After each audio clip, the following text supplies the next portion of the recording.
Hi, I'm Ree from mummyoffour.com. Welcome back to my channel. In today's video, I am answering your questions. I put an Ask Me Anything box up over on my Instagram and I'm just going to quick fire, go through them. I haven't been through these questions in advance, so we're just going to kind of answer as many as we can before my children need me. So if you're new here, welcome. Please subscribe, hit the bell to be notified when I post new videos every Tuesday, Thursday and Sunday at 7 p.m. I do lots of vlogs, life hacks. We've got a lot of back to school content at the moment because I am filming this in August 2020. I do lots of shopping hauls. Hopefully we'll be going back to doing a little bit more shop with me as well as things return to the new normal. So I'd love to have you as a subscriber. Now let's get on with answering these questions. Favorite song and favorite film. Favorite film has got to be Sound of Music. I adore it. I always have. It was my favorite film when I was little, and if I'm sad I will always put that on. It always cheers me up. Favorite song, that's a little harder to narrow down.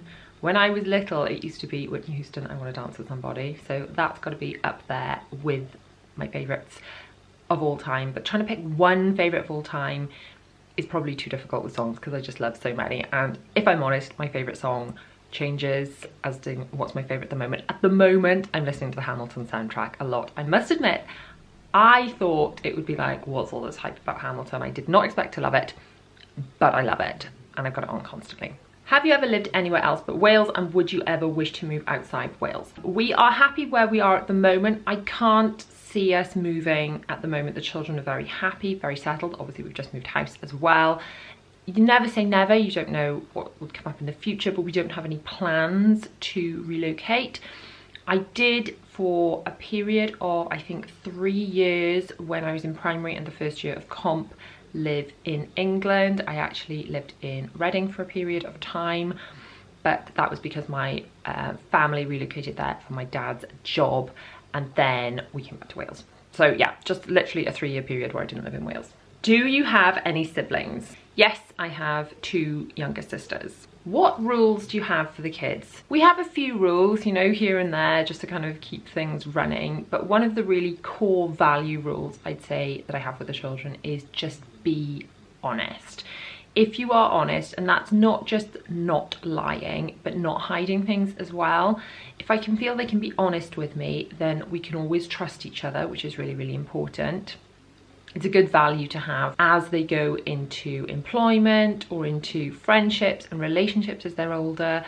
Obviously, being honest is really, really important. But more than anything, I want them to be able to come to me and to be able to trust me if they've got any problems.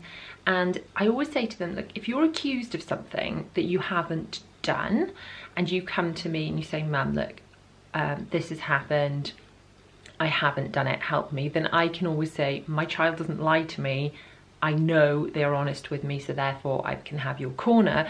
Whereas if they constantly lie to me over and over and over again, it's very difficult to kind of have their back if and when those situations arise. I kind of try and drum it into them. Whatever's happened, whatever you've done, just come to me and be honest, tell me the truth and we can work it out together.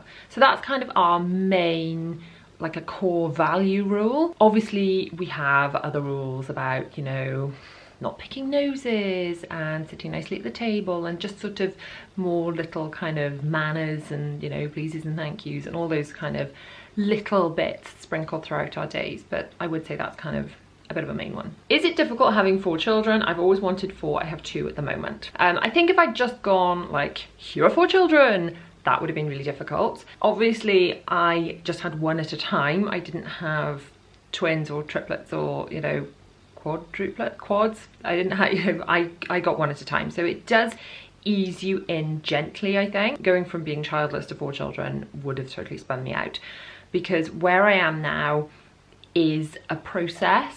And as we've had each child, we've adjusted accordingly and we've adjusted how we do things. So having 4 children, I don't find difficult now because of everything we've kind of put in place and the ways that I've sort of organised our lives. I do feel like my life is a finely balanced house of cards, and this is why we don't have pets, not even so much as a goldfish, because I think something like a pet might take my finely balanced life and just be that gust of wind that blows it all over. So while I say I think we We do manage okay with 4, 2 of which who have additional needs. I think, you know, we're just about coping. Will your new home be your forever home? Would you move again? The idea of moving again makes me want to cry because moving house is not easy. Will it be our forever home? Again, never say never. You don't know what the future holds. I think that our house is absolutely perfect for where we are in our lives now, for where the children are in school, and it just works. But you don't know what will change in the future. So I wouldn't rule it out, but equally I'd be quite happy if we stayed here forever. Which of your children have autism? Love your videos. Oh, thank you. So Will, who is my second child, my younger son, has autism. He was diagnosed with moderate autism. And Bella, who is my third child, but my eldest daughter, was diagnosed with high levels of autism. So both of them are high functioning in that they are very academically bright and very well spoken, but the moderate or the high is how much of a level of autism they have. So I hope that makes sense. Can you explain about the children's autism? Well, I think if I went into this in depth, then it would take the whole video.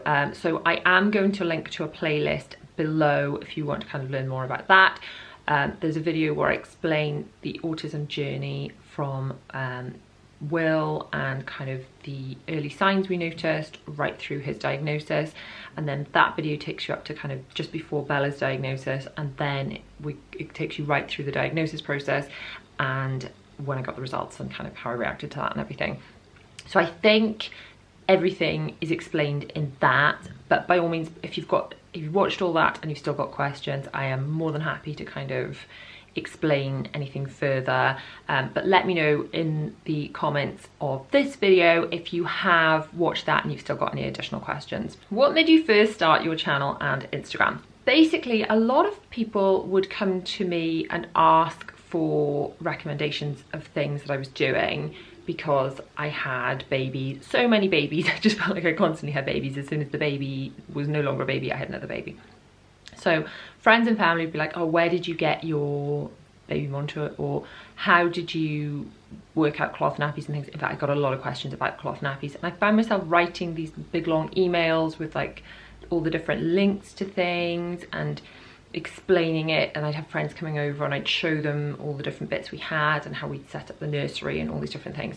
And I thought, do you know what, if I just put this in a video, then I could just send them a link to that, and then if I needed to show someone else, then I could just be like, oh, here's a link, because I've already put it all together. So initially I just wanted to package it together, so when friends and family asked, I could just go, oh, here it is, already kind of done. And then I realized that all this information I wish I'd had when I had my first baby, and it would have been so helpful. So I guess I put together my channel for me before I had children, as I was becoming a mum, and I just wanted to tell pre-child me all the stuff I know now and give me from those years ago the shortcuts that I had to figure out the hard way. So hopefully you guys can learn all the shortcuts I've picked up and had to figure out the hard way without it taking ages and lots of research and fussing. So a bit long-winded, but that's kind of why I started it. What are those drinks that you always drink and why do you like them? And you should say that actually, because I've got one here now. This isn't the shaker I normally have. This is a new bottle. I will link this below actually. I've bought this for walking to school because I can hook that on Zara's push along car thingy, so I don't have to carry it hands-free. Anyway, these are burst drinks from Exanti. I've worked with Exanti before. I will link all the stuff below about that if you're interested in what all that's about. But basically, the burst drinks from Exanti, they sent me them to try and I kind of fell in love with them.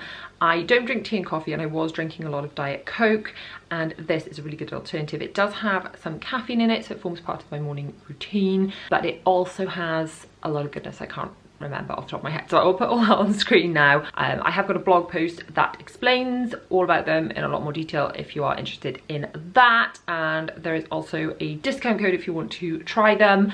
I am an affiliate for them as well, just disclosure, but I do genuinely love them and use them every day, so I'll link all that below if you want to take a look. Why do you overact so much? Never really thought about it. I don't filter how I am at all. I think you will agree, if you've met me in real life, that this is just how I am. So I don't dial it up or dial it down. I'm just me. So some people like that. I'm not going to be everyone's cup of tea, and I'm okay with that, but I'm just me. So whatever. I notice in your grocery hauls you get lots of branded items. Do your kids prefer them? The children aren't as fussy as my husband. So for example, if I buy non-Heinz beans, he's like, oh, these are so watery. So I get a lot more complaints from my husband for buying the wrong stuff than my children. So he's probably to blame for that. What are your schools doing to help keep social distancing and masks for young kids? Right, we live in Wales.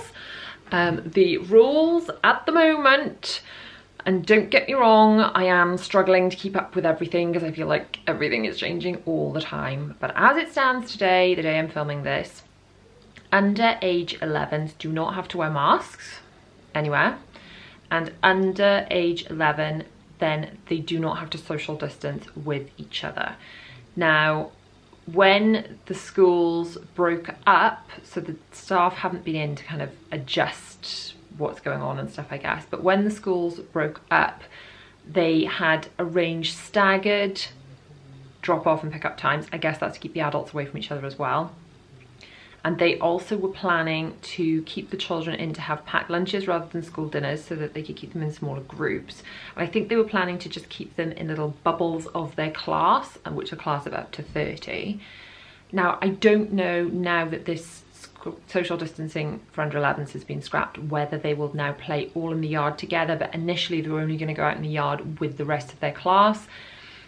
If I'm honest, it's a kind of a watch this space on that one, because the staff haven't been there to be able to react to the new regulations. And will they change again before September? I don't even know. But that's kind of as up to date as we are at the moment. How do you work around Christmas and Bella's birthday being so close? Yeah, Bella's birthday is crazy close to Christmas. It is the 29th of December. But not just that, Will's birthday is the very end of January and Zara's birthday is the first few days of February. So what I do is before Christmas, I make big lists of all the things they're going to want and need over the next 12 months, and then we split up to what we're going to ask Father Christmas for, what Mummy and Daddy will buy them for Christmas, and what they will have for their birthdays. So all of the details exactly how I do that, including a printable, downloadable list, like a gift planning system, is all linked below. I'll link all that stuff below. But yeah, in essence, I have to plan it as one big bulk. So I plan for all the children, and I generally buy for Christmas and the 3 birthdays in November. So I try and get all of that done before December even starts, because December is crazy busy. How do you feel about the kids starting back to school? I think a lot of you are going to understand how I feel when I say I just have mixed emotions. I desperately want them to be back in school for their sanity, I guess. I want them to have some normality. I want them to see their friends. I kind of ache for them to go back to school as long as it's safe. I want them to go back to school in 2019. That's the truth of it. I want them to go back to that lovely, safe, wonderful place. I hope that that's what it will be in September. As you know, if you have been kind of following along, there was an option for 1 out of the 4 of them to go back 1 day a week for 3 weeks. In July, we didn't take that option. We just didn't feel it was right for our family at the time. But September, I desperately want them all to be back and back to normal. I am obviously nervous about it as well, because pandemic and everything's changing so fast, and is it safe, and no one really knows, and hopefully children don't transmit it. But is there going to be a second wave? I don't know. So I am understandably nervous about it. I think a lot of us are, but I do want it for them. The other thing I think I'm nervous about is how they're going to transition back, because it's been such a long time that they've been off, and even neurotypical children and neurotypical is just a word for children that do not have autism. So even neurotypical children will probably struggle on some level with the transition back. So obviously my children with autism, who would normally have lots of moving up days and things, even if they were just changing classes, haven't had any of that preparation. So we are doing an element of kind of prep to get them ready. Let me know if you want to see a whole other video on how we're doing that. But the other element that obviously I'm a little bit worried about is Zara, my youngest, who doesn't have a diagnosis or anything, but is just Zara. She only went to school from the beginning of February until lockdown. So, and I pulled the children out of school a few days before the lockdown actually happened and the schools actually closed, because I just felt that was the right thing to do for them. So Zara was in school for something like 6, maybe 7 weeks. It really wasn't very long. And she thinks she's done with school. She's like, yeah, I went to school, mummy. I'm not going back. I think you are, darling. I think you're going till you're 18. So I don't know how well she's going to do. I feel like it's going to be like when she started for the very first time, and I have got a whole video and a blog post about how to prepare children for starting school the very first time. So we'll be doing all of that with her, but to be honest, I just don't know how she's going to react. She has become really, really clingy. I can barely go to the toilet without her wanting to be around my ankles. So I think of all the children I worry about transitioning back, I think I'm probably going to have the most problems with Zara. When do you plan on stopping Zara's naps? My son is 3 next week and I'm wondering. Now, the way that I transitioned the others out of their naps, I will probably do a similar thing with Zara. So not everyone's going to agree with this. Some people might think this is ridiculous, but it's worked for me. So what I did, I put them in their rooms in the sort of dark and said, right, just go and have a rest and you can watch CBeebies. So CBeebies was enough to kind of engage them to sit still and not get up and play, but not so exciting that they were like really, really into it and staying awake.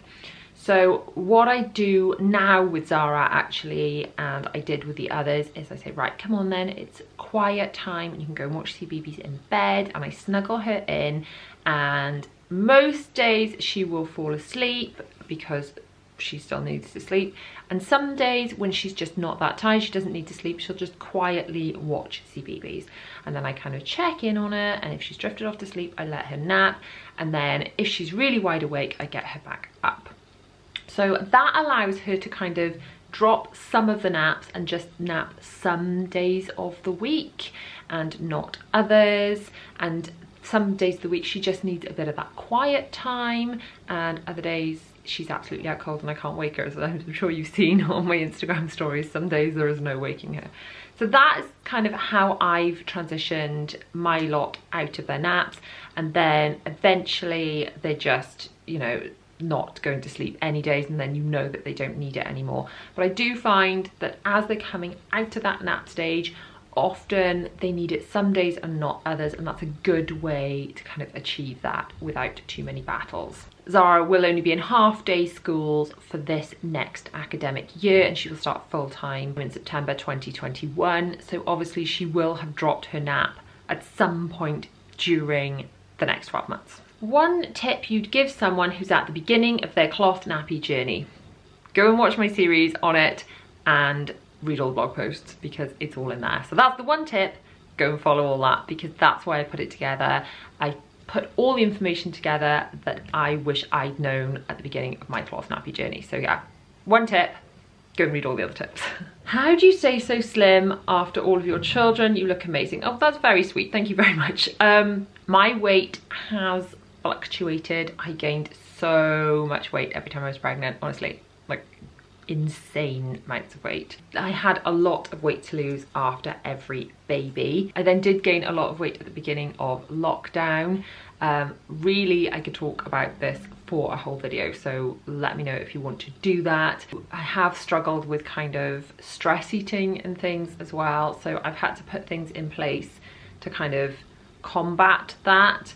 I've now got more of a routine that works for me, that kind of keeps me feeling healthier and happier and more sort of full of energy. But right at the beginning of lockdown, I wasn't doing any of that stuff. I wasn't moving around enough. I wasn't eating the right stuff. I was stress eating, and obviously it was a very stressful time. We were in a pandemic. It felt like we were waking up in what could have turned into The Walking Dead. It was a scary, scary time. I have created much healthier habits now. If I talk about this now, we are going to be here all day. Let me know if you want to see a separate video all about that. What do you use to film for your YouTube channel? I have actually got a blog post where I've linked absolutely everything I use, and I say in that post what you really need to get started and then what are the more luxury items for as you get moving through your channel. So I will link that blog post below, and hopefully that will answer all of your questions. What did you want to be when you were growing up?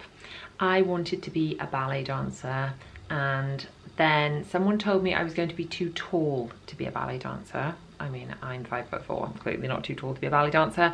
So I gave up on that. And then I really wanted to do West End. But if I'm honest, I didn't believe I was good enough. So kind of gave up on that and kind of went down more of an academic route instead. How do you stay so calm being a mum of 4? Love you and your gorgeous family. Oh, thank you so much. I think you've probably heard me say this before, but I just try and channel my inner Mary Poppins and think, what would Mary Poppins do?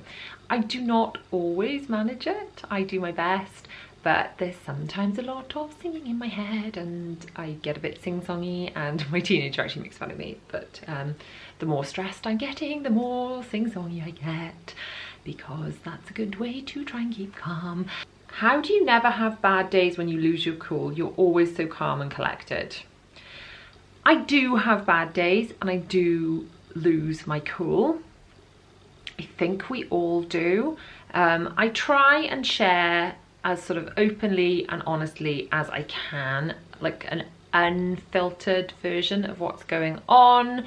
And then some days I do go on to what will probably be stories and just go, oh guys, I'm kind of losing it today. Nobody has it together all the time. I do try and keep it together most of the time, but it doesn't happen all the time. Sometimes just life gets on top of you. So I do have the moments where I lose my cool and I think, oh, I was not a good mummy today, and I feel really guilty.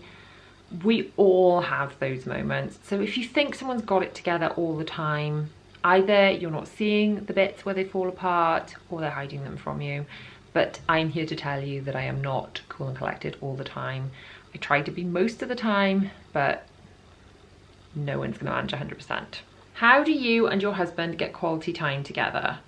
We try and have a date night at least once a week, usually on a Friday night, where we turn off our phones, we have a glass of wine together, we listen to music or whatever, and we just pretend we've left the house. So the children in bed, we just have sort of one-on-one time together where we're not kind of doing anything else and we're just trying to spend quality time together. I must say, since we've moved, we are spending more evenings together. Our kind of habits and routines have changed, so we are spending more like quality evening time together, which is really nice, because I did used to go up to my office, which was on the top floor in the last house, and just work in the evenings and he'd do his own thing. So we are spending more quality time together. We don't really get any time out of the house, away from the little ones. But you know, this is the season of our lives that we're in. They are all very small. We don't have much in the way of, you know, help and things, and obviously it's been a pandemic, so you couldn't even have people over to babysit up until now, even if that was an option. So it's just about kind of carving time out and making the most of what you have got, and knowing it won't be like that forever. Eventually we'll all be grown up and we can go away on our own and stuff, and that will be nice. But equally, I'm not wishing this time away to wait for that time. And there have been periods in our lives where we've not made this time for each other, and I would say that our relationship is better when we do make that time for each other. We do carve that time out. So I would say put it in the diary, literally light candles and like pretend you have gone somewhere, even if you were just in your living room.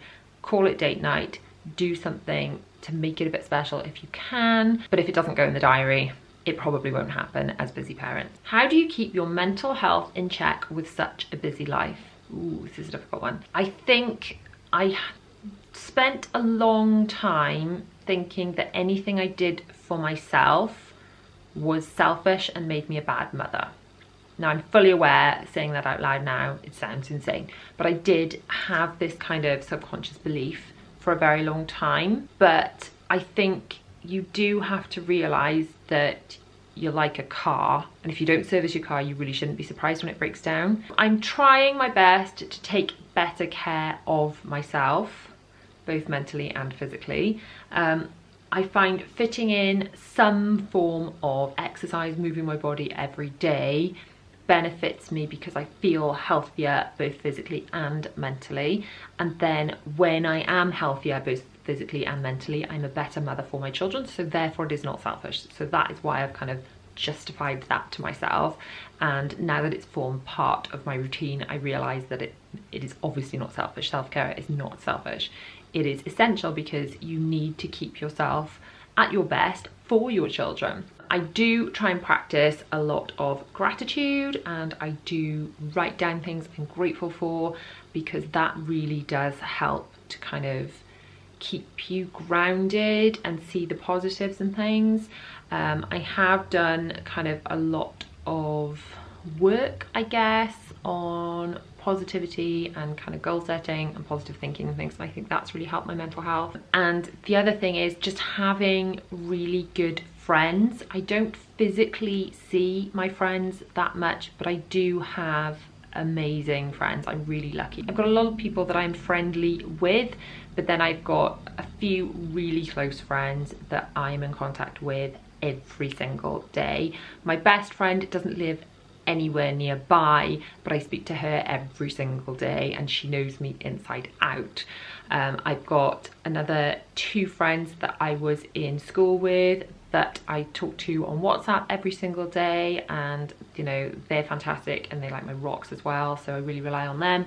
And then I've got a little like circle of a few blogging friends that I really lean on and rely on, not just for kind of like blogging tips and stuff, because obviously it's like, oh, this thing on my back, my website's broken, and people in my real life don't understand that. But when we come across trolling or anything like that that can really have an impact on your mental health, those people kind of get it, whereas people in my real life don't get it because they don't understand what I do really.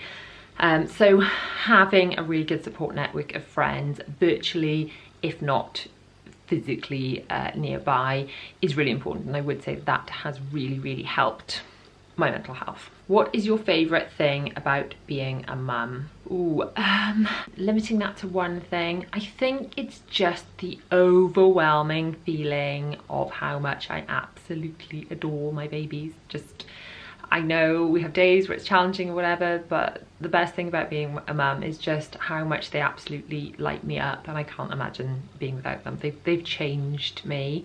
I wouldn't be as I am now if I didn't have them, because everything I do, my kind of every waking moment, is in some way for them. So the best thing about being a mum is just how happy they make me. Ooh, how did you cope with infertility? Not well. Infertility, and I have got a blog post and a video about our kind of fertility journey, so I will link that down below if you fancy taking a look. But all I'm going to say now is infertility is a bizarre thing. It kind of flips a switch in your brain, and I'm sure it doesn't do this for everyone, but for me it made me kind of cuckoo. It was all consuming and one of the most difficult things I've ever had to deal with.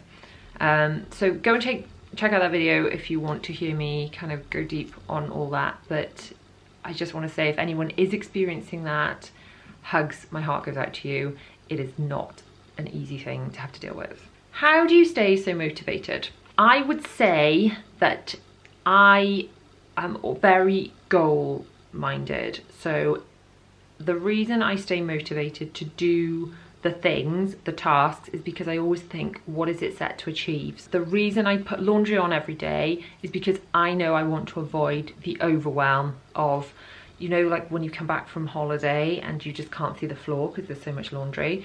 I do laundry every day because I know I want to avoid that. I'm motivated to get up early in the morning because I know what I want to achieve with my channel and my business and things. I know I want it to grow, and I know the why for that. the why for that is because I want to be able to provide for my children and take them on trips and things and give them security, and I want to set a good example for them as well. And I want my children to know that they can achieve anything they put their mind to, and the way I want to show that is by demonstrating it. So the reason I want my business to grow and to thrive ultimately is for them.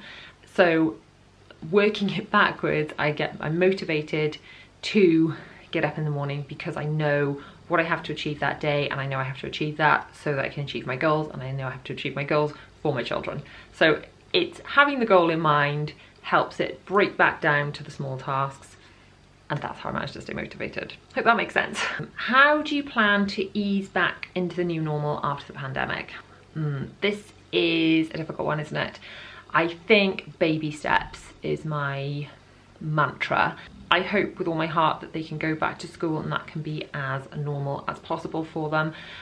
We have made the decision not to start back to extracurricular activities the first week back. I'm probably going to bump those back to the end of September, beginning of October at the earliest. For two reasons. I mean, firstly, because extracurricular activities you will be mixing with wider groups. So there is that consideration. So even if my children were vaccinated, I knew they were 100% safe categorically, I still don't think I'd send them back to extracurricular activities the first week back, because I think it's going to be quite overwhelming for them. Having had 6 months of not having to leave the house really, and not having to have the like super intense days in school, because it's quite overwhelming for children in school.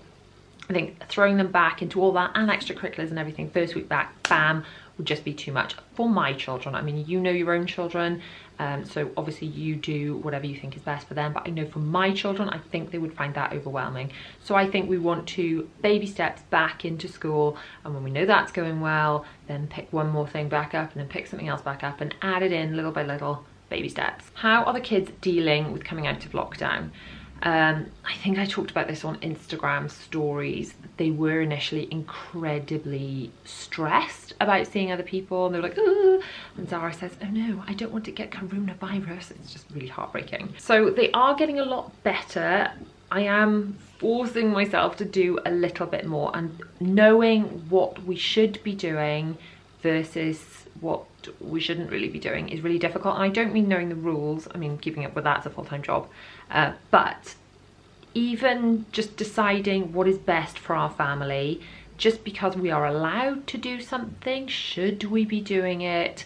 I have an internal constant dialogue running these days about what we should and shouldn't be doing. And the answer is, I don't really know. So we're kind of trying to wiggle through it. We have been out for 2 meals now so far at the time of filming this, and I feel that that was a good introduction for the children. I feel it was a safe step to take, but let's face it, only hindsight is gonna let me know if that was the right thing to do or not. So they were getting really nervous about around other people. I'm trying to do sort of parks and playgrounds where it's not too crowded, and just gently ease them back in, because I don't want to sort of go mad and do too much, but equally I don't want the first experience of other people to be when they're like thrown back into school. So they're coping okay. They're actually finding coming out of lockdown harder than being in it, I think. So hopefully we will sort of manage to transition them enough before they go back to school that they will cope okay. Did you have a job or profession before Instagram and the children?